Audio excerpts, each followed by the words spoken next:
ఫిబ్రవరి 18 కొరకు CH Spurgeon గారు వ్రాసిన ధ్యానం చదువుతున్నాను, వినండి. తనయందు భయభక్తుల గల వారి కోరిక ఆయన నెరవేర్చును, వారి మొర్ర ఆలకించి వారిని రక్షించును. 145వ కీర్తన 19వ వచనం. ఒక మంచి కోరికను మన హృదయంలో పుట్టించింది దేవుని ఆత్మయే.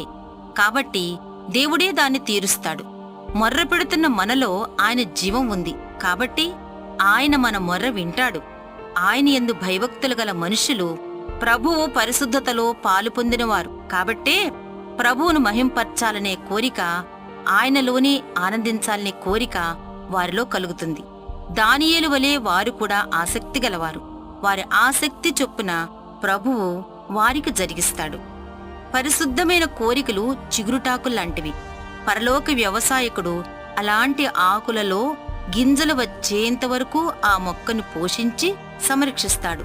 దేవునియందు భయభక్తులు గలవారు పరిశుద్ధంగా ఉండాలని, ప్రయోజకులుగా ఉండాలని, ఇతరులకు ఆశీర్వాదకరంగా ఉండాలని, ఆ విధంగా ఉండి ప్రభువుకు మహిమ తెచ్చేవారిగా ఉండాలని కోరుకుంటారు.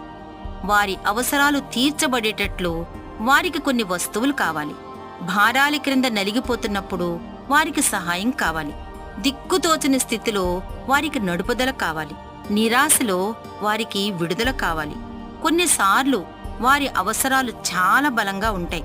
అందుకు వారు చెప్పే కారణం కూడా కాదనలేనిదిగా ఉంటుంది. అందుకే వారు చిన్న పిల్లల్లా గట్టిగా ఏడ్చి ప్రభువు సన్నిధిలో మొర్ర పెడతారు. అప్పుడు వాక్యంలో వాగ్దానం చేయబడినట్లుగా దేవుడు వారి మొర్ర ఆలకించి అన్ని విధాలుగా వారికి సహాయం చేసి వారిని రక్షిస్తాడు. అవును, మనం ఆయన ఎడల భయభక్తులు గలవారమైతే మనం దేనికి భయపడనవసరం లేదు. మనం దేవునికి మొర్రపెడితే మనకు ఖచ్చితంగా రక్షణ దొరుకుతుంది.